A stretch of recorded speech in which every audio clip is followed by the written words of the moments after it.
Not in the woods. No. Not in the woods today. Back home. Back at home. But it's a nice warm-ish day for December. Decided we needed to get out. Yeah, hard to believe this is December.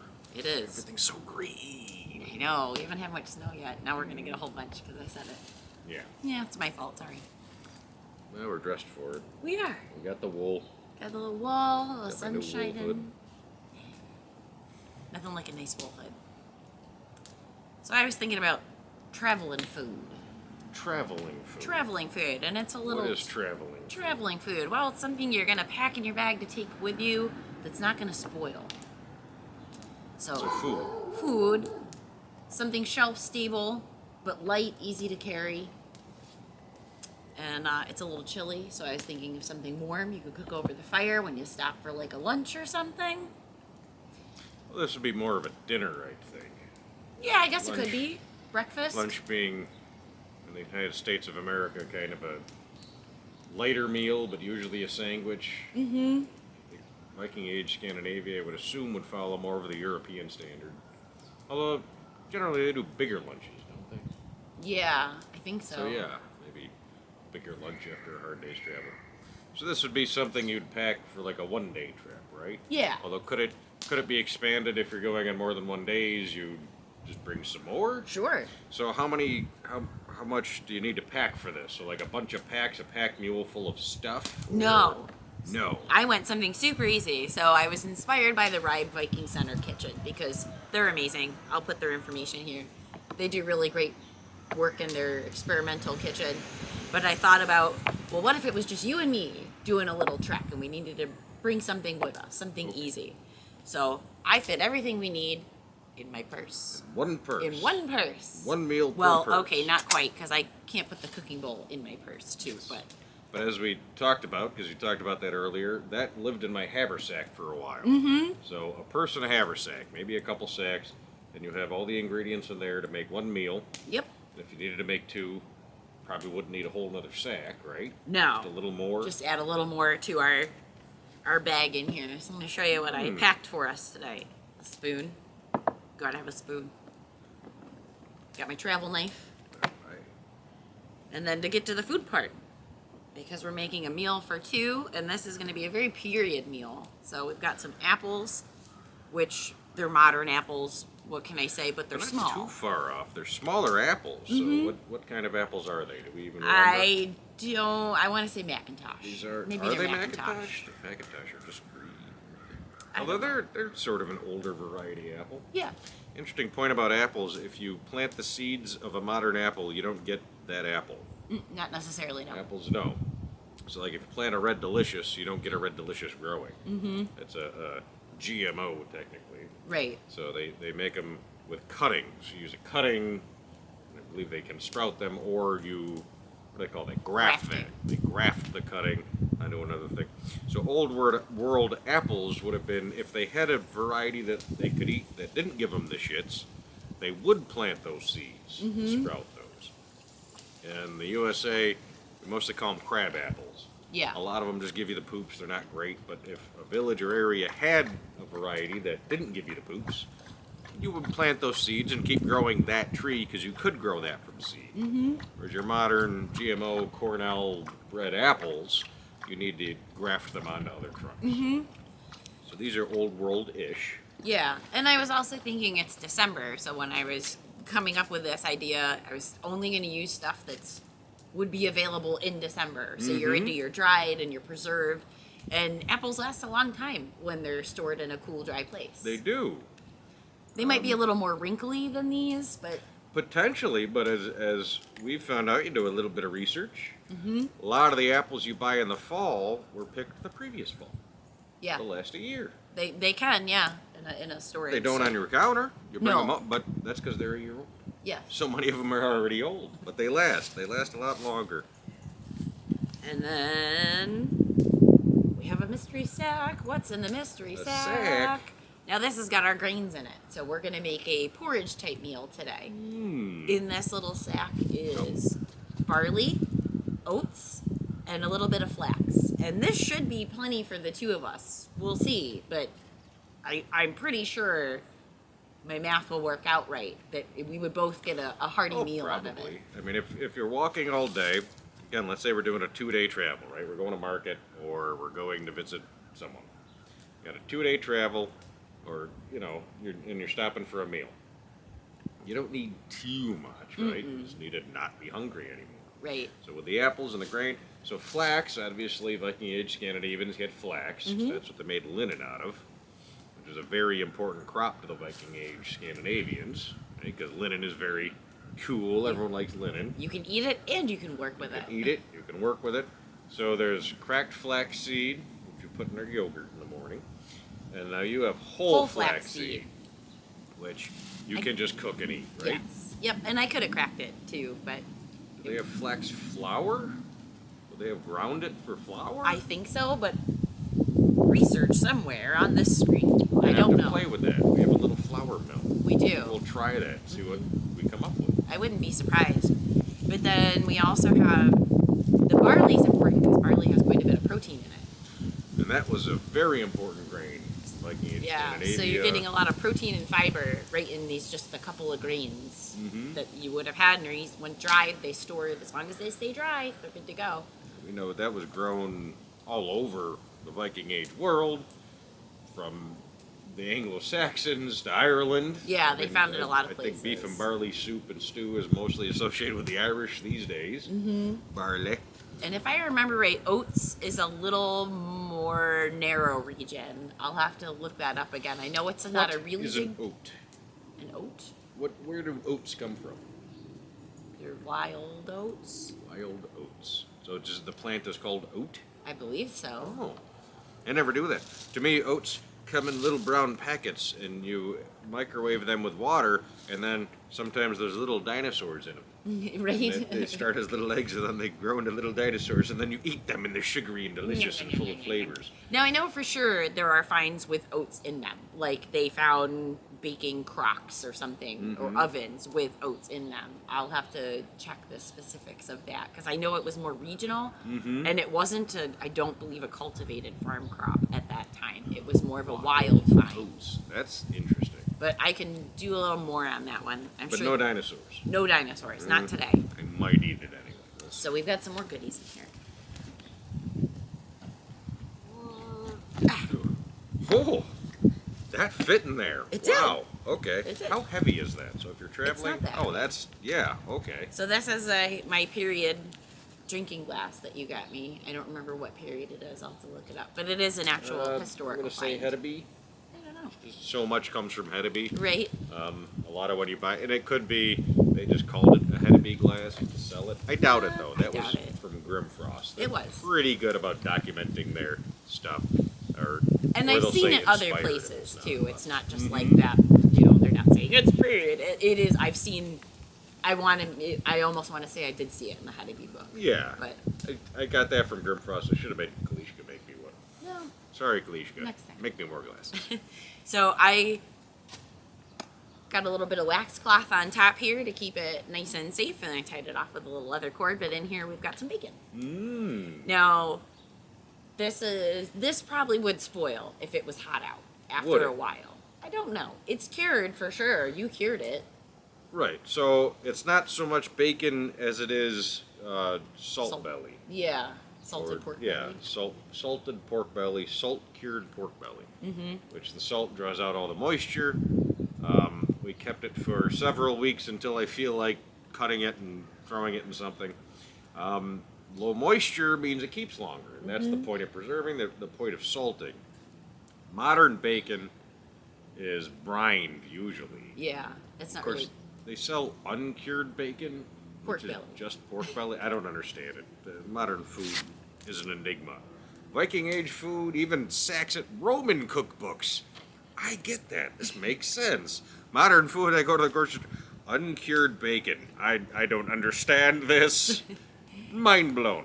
So this would keep in travel, and that's why you cure meat. We know slaughtering happens in the fall. Birthing happens in the spring. You fatten them up all summer, slaughter in the fall, then you cure. And we know they use whey preservation. They brine it in whey. You salt pack it. You air dry it. It's very windy in Norway. Yep. You hang your fish out, and it air dries and becomes hard as a rock, and you can eat it 1,000 years later. And that's what you live on in the winter. And then you'd still live on it the next summer. You can still travel with your bacon. Even in period recipes, we call period, if you're doing medieval reenactment or the Middle Ages, if a recipe post-Viking age, when they felt like writing crap down, and they call it bacon, it generally means cured pork of some variety, not necessarily. A lot of people say the actual historians and food historians say it's more tantamount to ham than bacon per se. But this is not your packaged bacon that you buy at the grocery store. I call that, pork paper. It's so thin. This is Thick good sliced, stuff. salt cured, real pork belly. That's I'm sorry, I made it, so I had a rant about it. Right. Well, it's delicious too. Yes. So, the other fun thing I was thinking of is this time of year when it's colder, you could travel with more without worrying about spoilage. Of course, everything's kind of already preserved anyway. But I was reading a recent post made by Hagen Hikes, who I will link to here because they're really fun.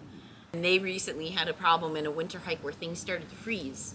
So they had to put stuff in their pockets to keep them from freezing. So it was something like, I want to say their butter and their apples started to freeze in their packs. So they had to stuff them in their pockets so they wouldn't freeze over. Oh, so that's something, if you do it often enough and know it's going to happen, slice your butter ahead of time in usable portions. Maybe. So then if it freezes, you can still throw in a pan. Yeah. It's interesting. Yeah. Living history. I love it. So and I've got one more fun thing in here. There's more? There is more. Oh, wait, there's more. So another little wax covered. How heavy? Yeah, so It's a little weightier. So far. But not too bad. Really Like, easy. I would I have no think- problem carrying them I in think this bag. this is the heaviest component. Yes. If we had a lighter sack, I'm sorry. Yeah, that's okay. So normally in period you'd use something like hazelnuts, but we had some walnuts, which I don't know, I'll have to look up walnuts. I don't really know anything about them other than we had them in our cupboard and they were cracked. So they're going to be kind of our topping for our porridge. We have walnuts because we don't have hazelnuts. Yep. So what are I'm You very can untie it if you want. I don't want to. I want to see what is this? Oh, the wax cloth? What is this? It's really just linen cloth soaked in beeswax. Oh, so that would have been period. Definitely period adjacent or period viable. Yeah, They I've definitely seen could a have lot done. of places do it. It's I a don't know good that we have sturdy- fines for it, but it's a very period way to store foods that they found in other places. So with leather cordage, you give it a tight pull, and that's not going anywhere. Well, and the nice thing about these wax cloths is they really form to the whatever you put them on. Babaloo! Babaloo! If anyone gets that reference, you're old. Yeah, that's... So, and then, if you want to flatten them out, you just Real. kind of use the heat from your hands to flatten them out. But Oh, and they'll conform to anything. yeah, but if you untied that, that's going to stay formed around Probably that. do the walnuts, but I'm holding this one. This is That's the fine. bacon. Yep. Oh, yeah. So that's still... That's Just amazing. formed from me holding it in my hand for a So second. if you use some, you could pull it right back down.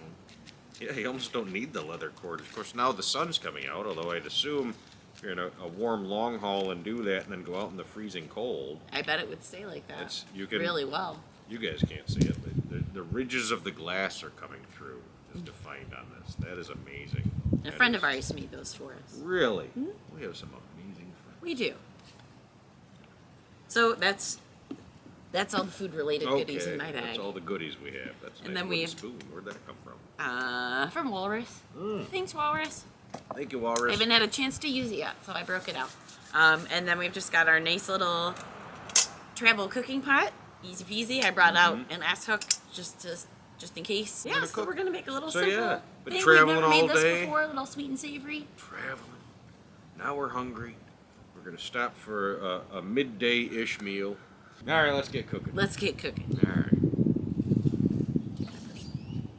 Take your purse and go. So we got our nice little travel pot here. Girl's got this nice little period travel pot. I like it because when the handle's up, it locks it in. Yes. The locking components on the ends. Yeah, smells really nice. All right, so we're going to start with our barking dog. We're going to start with our bacon. You're cooking the dog next. Yes. Okay. That's period. This is big as a horse.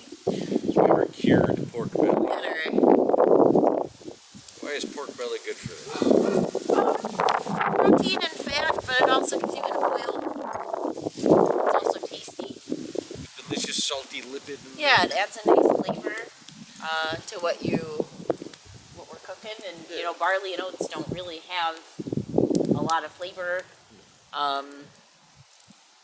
You could also add a pinch of salt to it when it's done, because sometimes the oats need some salt too.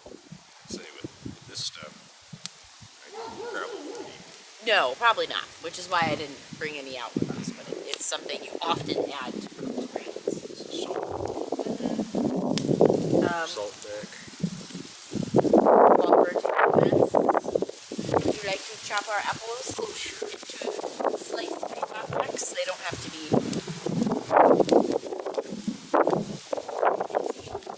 Woo! No, I was just going to put them right there. Oh, here, you can put them in the cup. Yeah, we're going to cook our pork and our apples all together. I can hold the cup. We're working without a real table, which makes me laugh. So I was watching. Like traveling. Yeah, this is true. I was browsing on the internet like you do, and I came across a pseudo-Viking page, I'll call it, on Facebook, because it's where people who don't really know what they're talking about like to go and argue about Viking things.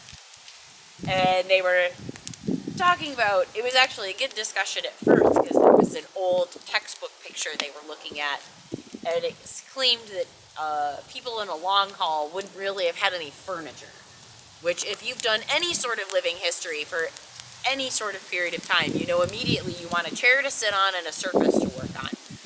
And they're like, and the argument devolved into, no, people wouldn't have done that, they would have just sat on the floor, and they wouldn't have had the skills to make furniture, because that's a skilled craft.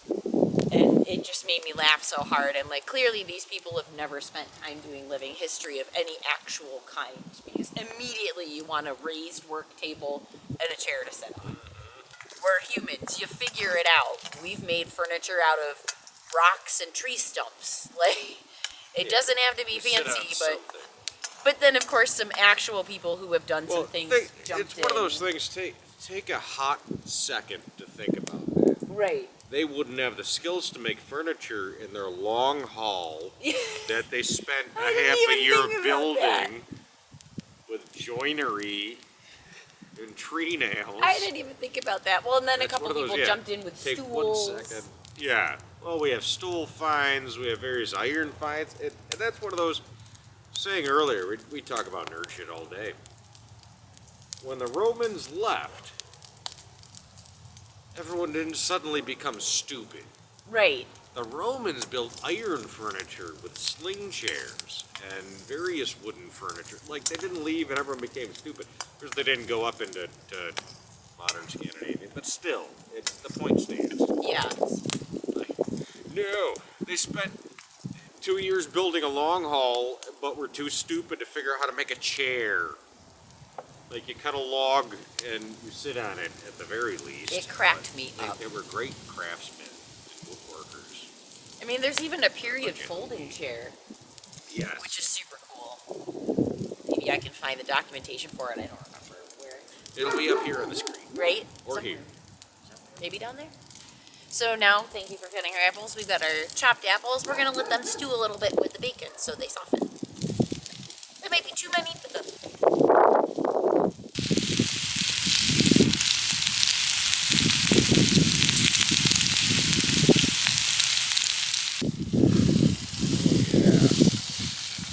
Gotta love seasoned iron. yeah, and that little bit of bacon gave it that little extra grease it needed. A lot of bacon, a lot of fat against pork. Yeah, our apples are getting nice and soft. That's what you want, right? Yeah. You want a golden color on them, or just try to soften them up and cook them? You're just kind of cooking them. I don't know that you're going to get too much color on them. It's just too bad. You You could. Why not? Applesauce. Pretty much.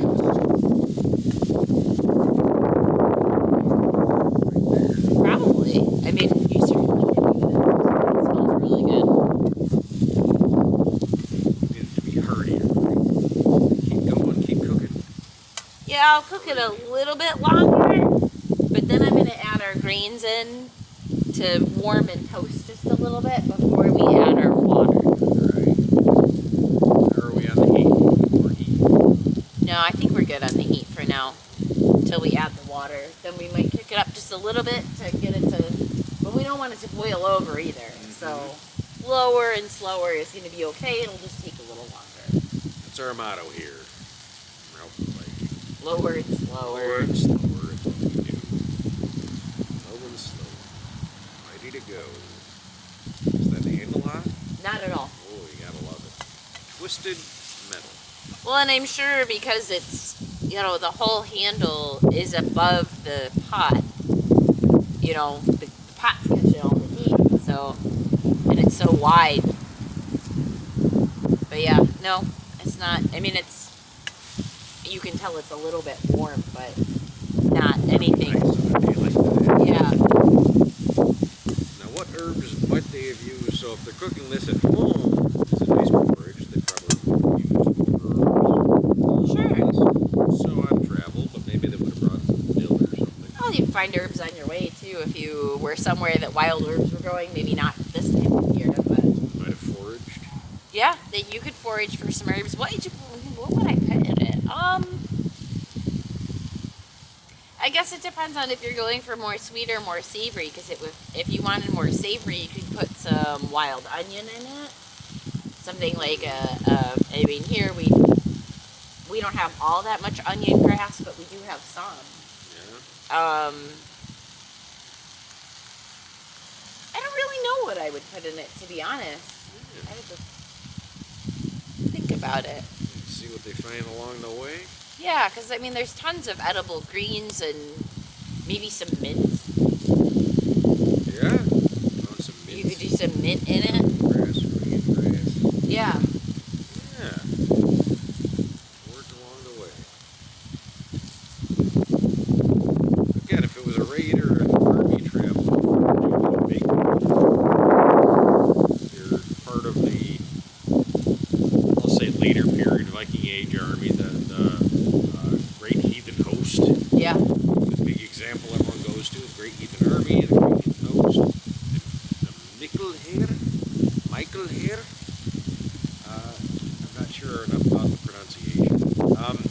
Someone asked Jackson Crawford about the proper pronunciation. Michael here. Link this video to him and ask him. Your travel food depended on what you were traveling for. Yeah. If you're traveling for military action. If your local chieftain or jarl or kinum brought together a larger army, or even a ship captain going on a summer raid because everything's planned and you got nothing better to do. Or a pilgrimage. You're going to go on a raid. Pilgrimages, we'll get into that. A little different.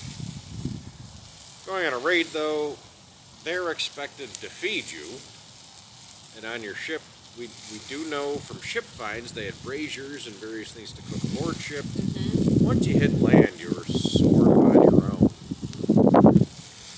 They didn't bring along a bunch of cooks. Camp followers were a thing in late medieval. Maybe early medieval, but not Viking Age. So you didn't have camp followers, you didn't bring the whole train and the whole retinue and everything. Well, a lot of people would just cook for themselves. Well, that was it. So you're just a big bunch of smelly Viking men. You're going to bring what you can, maybe. But again, if they're gathering everyone to go, depending on early Viking Age or late Viking Age. Early Viking Age, it was probably more of a family unit going, right? The village all living in one long haul, all living in one long haul, would have gathered what they could. All the women would see off the men.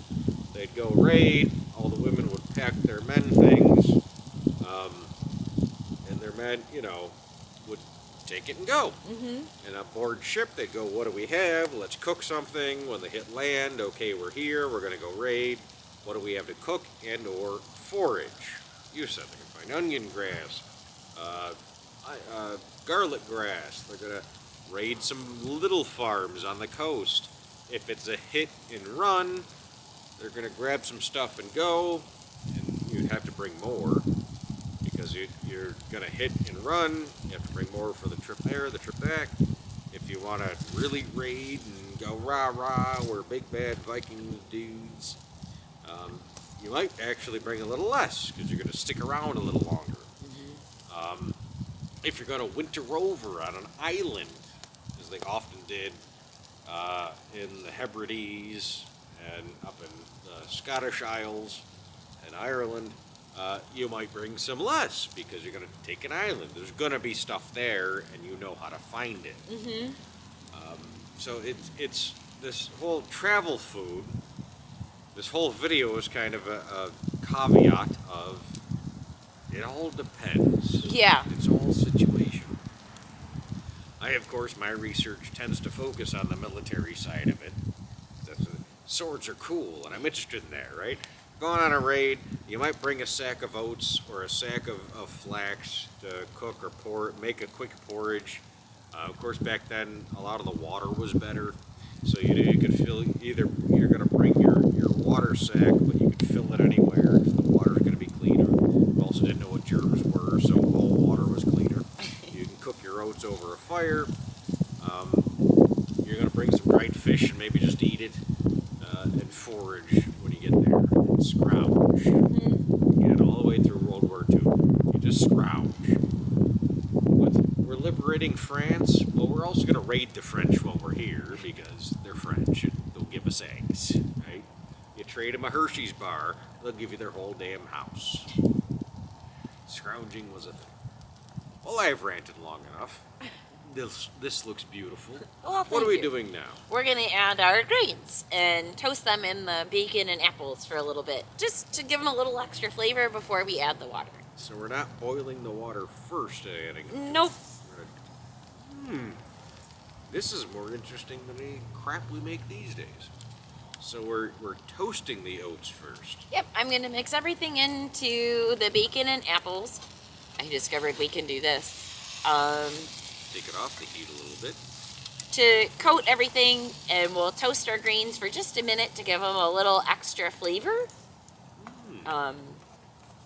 Works really good with herbs too, of course, but before You're getting some of the oils out and flavors and aromatics. Right.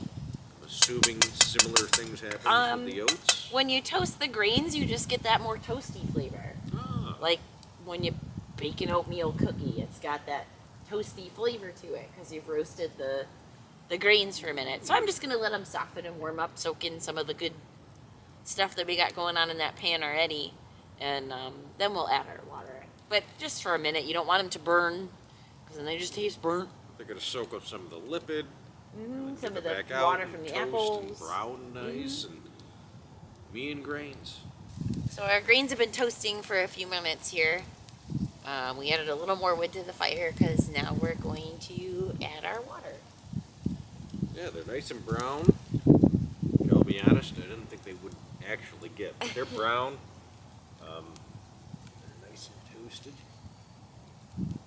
Here's our water. Thank you. It's not even hot yet.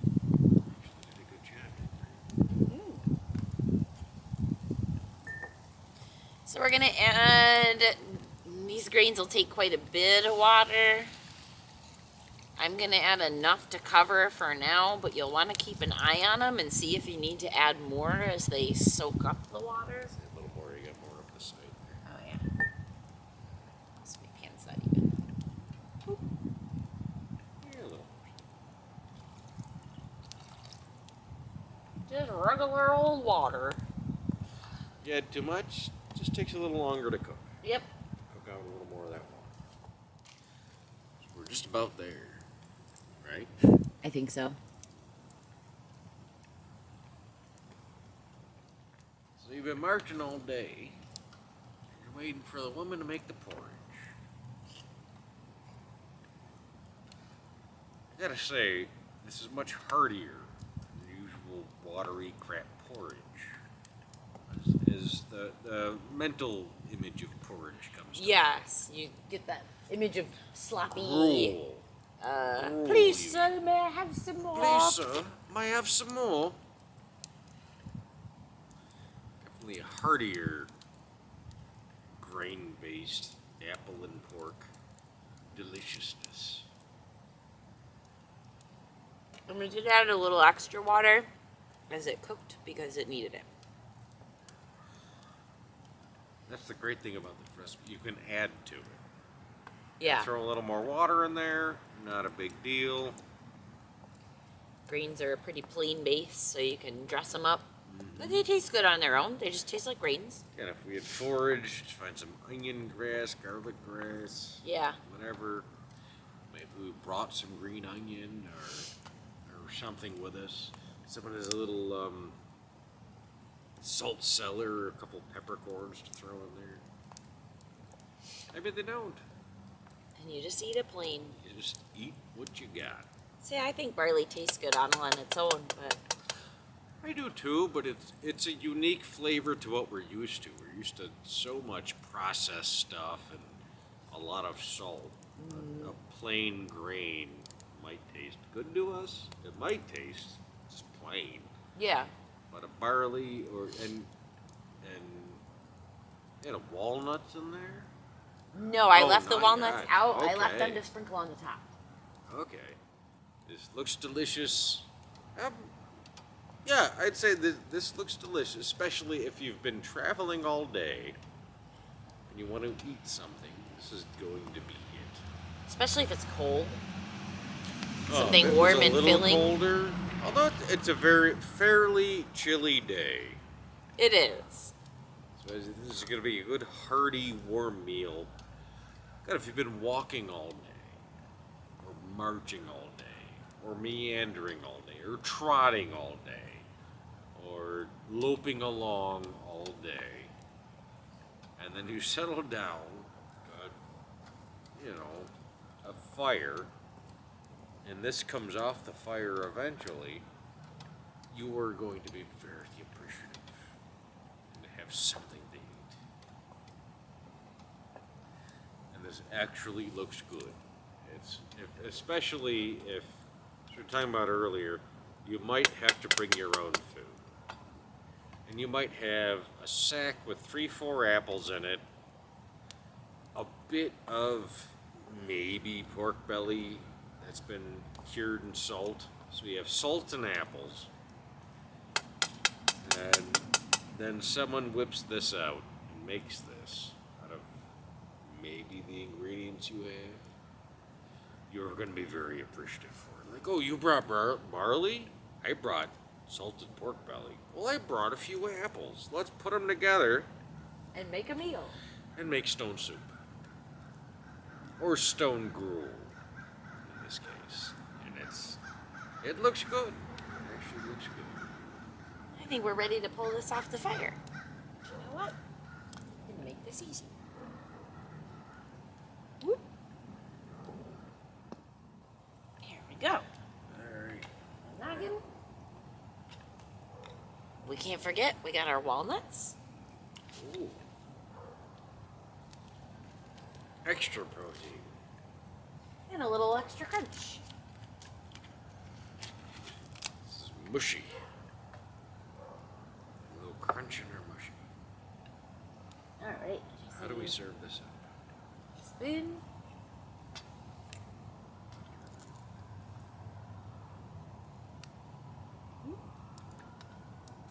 Oops.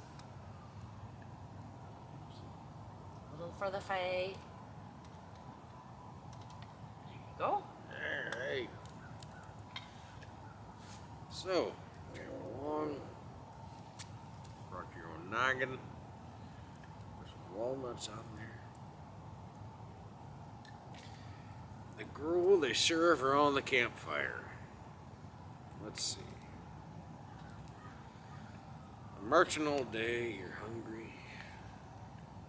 Bring this around. This is the porridge they have.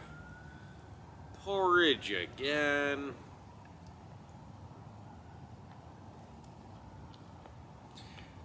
Here's some walnuts. Shut up.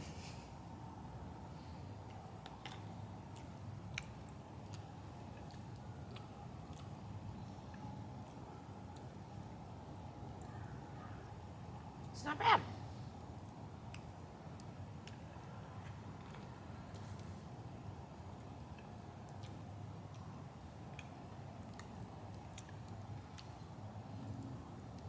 Yeah, Landon can keep cooking. Yay! I would have put a little bit more bacon in it, I think.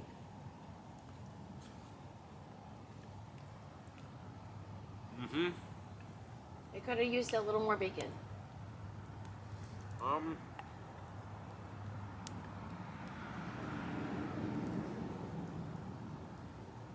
Yeah, I said earlier, don't add any more salt.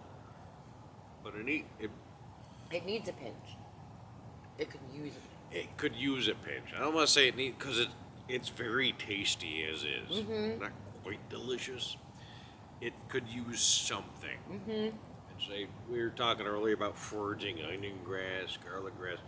It could use a little of something. Again, if you've been marching all day. I'd say this is more army food than travel food. The whole point was travel food, right? I'd say this is more army gruel. Because I think if we're traveling on your own, or we're traveling to go sell Bjorn to the army, because Yeah. Bjorn's an asshole and no one wants him anymore. I'd say we'd have a little more salt and or something green and a little flavor. Yeah, a little bit of green herb would be good. But it is very tasty. I would do a little more bacon, a pinch of green herb of some kind, even like a garlic grass would be good. And then, yeah, a little pinch of salt, which that makes sense. Often you add salt to greens, so it gives them that But- little extra flavor. Perfectly cooked. But now we've added water twice. We did, yeah. I Yeah, added keep a little bit adding and a little water. bit, but I tasted it in between. Went, nope, it's a little crunchy, but it needs a little more liquid. That's the real lesson learned. When it needs liquid, add a little more water. Throw a little more in there, keep stirring. When it absorbs that, add a little more. Don't dump it all in ahead of time, I'd say. Don't take away from this, hey, let's just add more water into the recipe. Most recipes are salt to taste. This is water to taste, Right. I'd say. Well, and especially when you're cooking in a smaller pot like that, to know that you don't have to add all the water at once. So if you have a great big pot, you could, you know. Yeah, but still, Like you cover your grains, let it cook out, add some more water. Add as you go. Water to taste. Yeah. I think It's got a nice nutty flavor to it from the barley. Well, also the walnuts, but the toasted barley gives it a nutty flavor. It gives it a depth. yes. And as always with things like this, you don't expect a depth of flavor, right? You don't expect They're not a just nice flavor. yeah, it's not just that plain grain flavor. Plain grain. Yeah, I it's like the only that. way I can think of it. Oh, It's not plain a grain gloopy, flavor. plain It's grain not your flavor. gruel of industrialized England. Barley has a flavor all of its own. You let it Yeah, toast a before you little eat bit. it Well, there's a whole pan. You let it toast a little bit. That adds flavor. If you wanted to add a pinch of salt, that adds flavor. But barley has a nice flavor all on its own. It does, and the flax is nice. And You don't taste much of the everything's apples, nice. though. Not as much. The apples they're more of a texture thing. And they do add a sugar to it. Is mostly what apples are. Sugar and fiber. But it's just such a nice flavor you wouldn't expect from old food. You assume like nothing had flavor. Well, nothing yeah, was that's nice, and everything was terrible and gray and black leather and bad. Right. And this really is a simple travel recipe that could bring a sack of even if it was just barley. You could bring a decent sized sack of barley with you that doesn't add a lot of weight to your pack to go travel with and make a delicious meal. And it goes a long way. It doesn't good. take a lot to go a long way.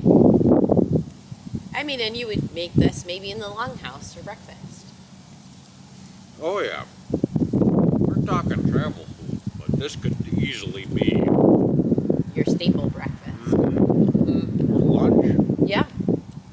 You wake up, you gotta go work in the field. You might eat some dried meat, maybe a flatbread, a little cheese. Gonna work half the day. For lunch, this would be your lunch. This would be Keep you everyone going food. Get a good hearty scoop of porridge. Take it down. Again, porridge not being gruel and crappy. This would be a work porridge. Plenty of protein in the barley, plenty of salt in the bacon, sugars in the apples. You got everything you need to get your ass back to work. Yeah. Then go back to work. And then maybe for dinner you have maybe just another apple, a little bit of cheese. What a bang. I want to end this, but at the same time, the texture of the barley keeps intriguing me. I didn't cook it till it was mush. I left it a little bit chewy. But that makes it feel more like a meal. So we're probably talking too long about it. But that's the way to go. I think That's so. good travel food and or long haul food. If you're traveling with a sack of barley, that's the way to go. What was it, 4 strips of bacon? It was one. 1 strip? What'd you do with the rest? In the fridge. Oh, I'm gonna eat them later. 1 good strip of bacon. A thick, chunky, Good thick cut. strip of bacon. 2 Couple little apples. And some barley. And we didn't. There wasn't any movie magic. It was the same wineskin of water. Yep. When we added water, we added out of the same one we brought out here. So, bit of barley, bit of bacon, wineskin of water. And that gives you a hearty meal. Yeah. Anything you want to add? I don't think so. All right. I'm Fuck just off. pleased. Just pleased with the way this one came out. Of course. We did good. We did good. Till next time. See you tomorrow.